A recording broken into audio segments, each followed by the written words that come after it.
भगवद गीता छठा अध्याय प्रस्तुत करता ज्ञानविला। छठे अध्याय में भगवान शरीर और मन की निरंतर जागरूक रहने की आवश्यकता के बारे में बताते हैं। आत्म उद्धार, ध्यान योग के उपाय, ध्यान योगी के लक्षण, मन की चंचलता का प्रश्न और उसी मन को वश में करने के उपाय के बारे में भी बताते हैं।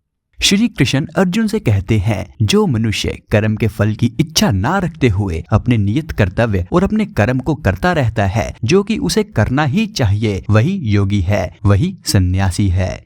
वह सन्यासी नहीं है जो यज्ञ करना बंद कर दे और कोई भी कर्म ना करे। लेकिन पार्थ, तू अनुशासित कर्म को ही सन्यास समझ और यह भी जान ले कि कोई भी व्यक्ति अपने स्वार्थ, अपनी सभी इच्छाओं और अपने कर्मों के फल को त्यागे बिना योगी नहीं बन सकता। जो मुनि योग तक पहुंचना चाहता है, उसके लिए निष्काम कर्म को साधन बताया गया है। जब वो योग तक पहुंच जाता है, तब वहां उस योग में टिका रहने के लिए और वहां से आगे बढ़ने के लिए शांति और स्थिरता को साधन बताया गया है। जब मनुष्य इंद्रियों के विषयों में या कर्मों में लिप्त होकर में नहीं उलझता और जब वह अपनी सभी इच्छाओं को त्याग देता है, तब कहा जाता है कि उसने योग को पा लिया है। तब वह योगी कहलाता है। मनुष्य को अपना उद्धार स्वयं ही करना चाहिए और उसे अपना उद्धार स्वयं ही करना होगा। वह मन के द्वारा अपने आप को ऊपर उठाए और अपने मन को कभी नीचे ना गिरने दे, क्योंकि मनुष्य का मन ही उसका शत्रु है और यही मन उसका मित्र भी है। जिसने भी अपने मन को जीत लिया है, जिसने अपने मन पर काबू पा लिया है, उसका मन ही उसका सबसे बड़ा मित्र बन गया है। लेकिन जो अपने मन को जीत नहीं पाया है, जिसका मन उसी के काबू में नहीं है, उसका अपना मन ही उसका सबसे बड़ा शत्रु है। जब मनुष्य अपने मन को जीत लेता है और मन जीतने पर जब उसे पूर्ण शांति मिलती है, तब उसकी आत्मा सदा समाधि में ही स्थित रहती है। वो सर्दी और गर्मी में, मान और अपमान में, सुख और दुख में, इन सभी स्थितियों में शांति रहता है। जिसकी आत्मा ज्ञान और विज्ञान, अर्जित और अनुभूत, यह दोनों प्रकार के ज्ञान से तृप्त हो गई है, जो स्थिर है और जिसने अपनी इंद्रियों को जीत लिया है, जिसके लिए मिट्टी, पत्थर, हीरे, जवाहरात, सोना और चांदी एक जैसे हैं, इस समदर्शी मनुष्य को योग युक्त कहा जाता है, अर्थात उसे भगवान से जुड़ा हुआ कहा जाता है।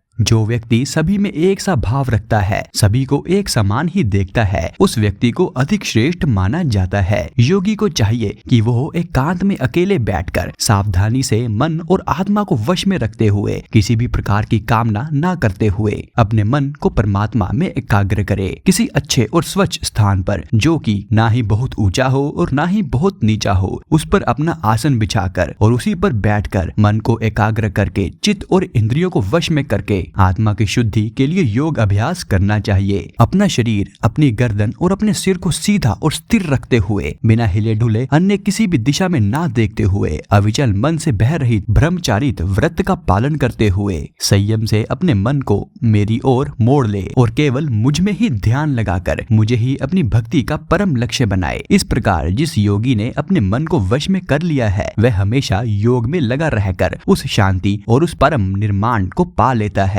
जो मेरे अंदर स्थित है, जो मेरे अंदर मौजूद है। वास्तव में योग उस व्यक्ति के लिए नहीं है जो कि बहुत ही अधिक खाता है और ना ही उस व्यक्ति के लिए है जो बिल्कुल ही नहीं खाता। योग उसके लिए भी नहीं है जो बहुत अधिक सोता है या बहुत अधिक जागता है। जिस व्यक्ति के आहार और विहार दोनों नियमित हैं, जिसकी सभी इच्छाएं और सभी चेष्टाएं नियमित हैं, जिसका सोना और जागना भी नियमित है, उस व्यक्ति में ऐसा अनुशासन आ जाता है जो उसके सभी दुखों का नाश कर देता है। जो व्यक्ति चित्त की सभी लालसाओं को मिटाकर और अनुशासित होकर केवल आत्मा में ही स्थित रहता है, आत्मा में ही टिक जाता है, तब वह योग में लीन कहलाता है। जैसे बिना हवा वाले स्थान में रखे हुए दीपक की लौ स्थिर रहती है, वैसे ही वो योगी भी स्थिर रहता है, जिसने अपने चित्त को वश में कर लिया है और जिसने मन के साथ आत्मा को भी योग द्वारा अनुशासन में रखने का अभ्यास कर लिया है। जब एकाग्र द्वारा वश में किया हुआ चित्त शांत हो जाता है, तब वह अपनी बुद्धि द्वारा परमात्मा रूपी अपनी आत्मा को देख पाता है और अपनी उसी आत्मा में ही वह आनंद लेता है। वहाँ वो बुद्धि द्वारा मिलने वाले मन और इंद्रियों से भी परे उस परम आनंद को पा लेता है, जिसमें स्थित होकर, जहाँ पहुंचकर वह फिर कभी सत्य से दूर नहीं होता, वह फिर कभी विचलित नहीं होता।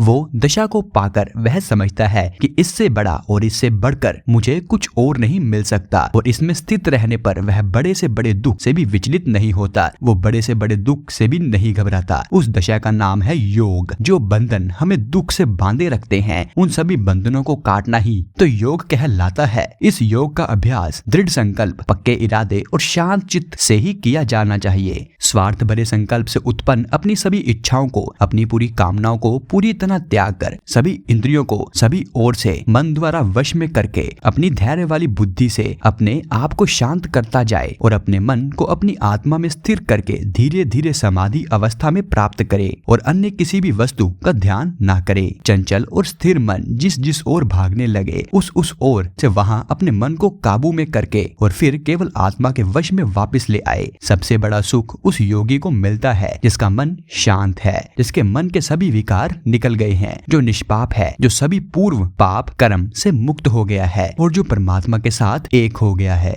इस प्रकार वह योगी जिसने अपनी सभी पापों को दूर कर दिया है, जिसने आत्मा को सदा योग में लगाया हुआ है, और यह योगी सरलता से ब्रह्मा के स्पर्श से होने वाले परम सुख का अनुभव करता है। जो व्यक्ति योग में युक्त हो गया है, जो सबको एक ही नजर से देखता है, वह सभी प्राणियों में मुझ परमात्मा को निवास करते हुए और मुझ परमात्मा में सभी प्राणियों को निवास करते हुए देखता है। वह सबको और सब कुछ एक जैसा ही देखता है। जो मुझे सब जगह व्यापक, सब जगह मौजूद देखता है और जो सब वस्तुओं को मुझ में व्यापक, मुझ में ही मौजूद देखता है, उससे मैं कभी अलग नहीं होता और ना ही वह मुझसे कभी अलग होते हैं। जो योगी एक ही भाव में स्थित होकर सभी प्राणियों के हृदय में मुझे यानी परमात्मा को मौजूद मानकर मेरी उपासना करता है, वह चाहे कितना भी कार्यशील क्यों ना हो, चाहे कितना भी कर्म क्यों ना करता हो, फिर भी वो मुझ में ही निवास करता है। जो व्यक्ति प्रत्येक वस्तुओं को अपने जैसा ही समझकर समान दृष्टि से देखता है, वो सबको अपने जैसा ही समझता है। वह चाहे स्वयं सुख में हो या दुख में हो, जो दुख सुख को समान भाव से देखता है, जो दुख सुख को एक जैसा ही समझता है, वह पूर्ण योगी समझा जाता है। श्री भगवान के यह वचन सुन अर्जुन उनसे कहते हैं, हे केशव, आपने जो मन की समता वाला योग बताया है, मन की ही चंचलता के कारण मुझे उस पर अमल करना बहुत ही कठिन लगता है, क्योंकि यह मन तो बहुत ही चंचल है, यह बहुत ही तेज, बलवान और जटिल है। मुझे तो यह लगता है कि इस मन को वश में करना हवा को वश में करने के भांति बहुत ही कठिन है। श्री भगवान उत्तर देते हैं, तुम ठीक कह रहे हो पार्थ, यह मन तो बड़ा ही चंचल है और इस चंचल मन को वश में करना बेहद ही कठिन है। फिर भी तू जान ले कि लगातार अभ्यास और वैराग्य द्वारा इस मन को वश में किया जाना संभव है। मैं यह भी मानता हूँ कि इसके लिए योग को प्राप्त कर पाना बेहद ही कठिन है। जिसने अपने आप को संयत नहीं किया है, लेकिन असंयत व्यक्ति दृढ़ संकल्प द्वारा अपने मन को वश में कर सकता है।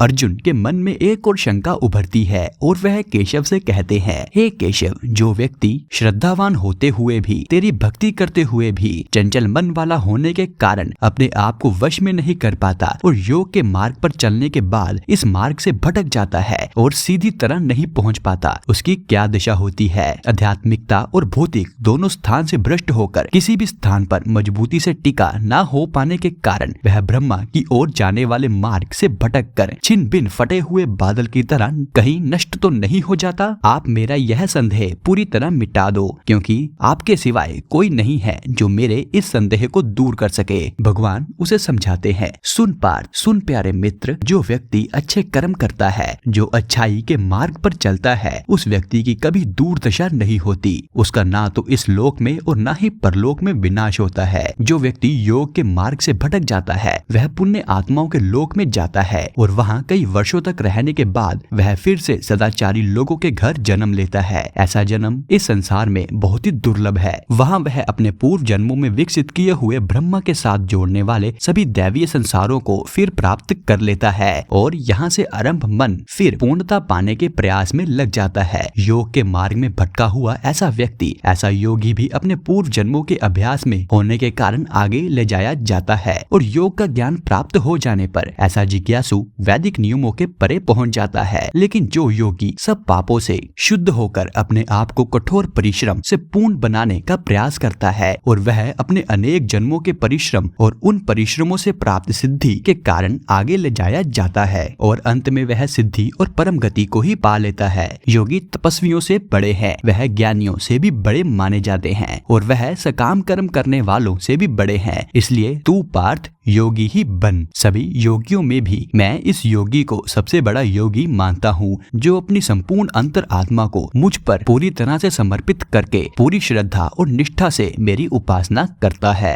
इसी के साथ भगवत गीता का 6वां अध्याय खत्म होता है। बाकी के अध्याय भी आपको जल्द ही चैनल पर देखने को मिलेंगे। इसके लिए चैनल को सब्सक्राइब जरूर करें ताकि अगले अध्याय आपसे कभी भी मिस ना हो। और यदि आप काफी समय बाद इस वीडियो को देख रहे हैं तो बाकी के अध्याय आपको हमारे चैनल की भगवत गीता प्लेलिस्ट में मिल जाएंगे। और कमेंट्स में आपको हमारे द्वारा किया गया यह यत्न कैसा लगा यह जरूर बताएं। तो मैं मिलूंगा आपको अगले अध्याय में, तब तक के लिए जय श्री कृष्णा।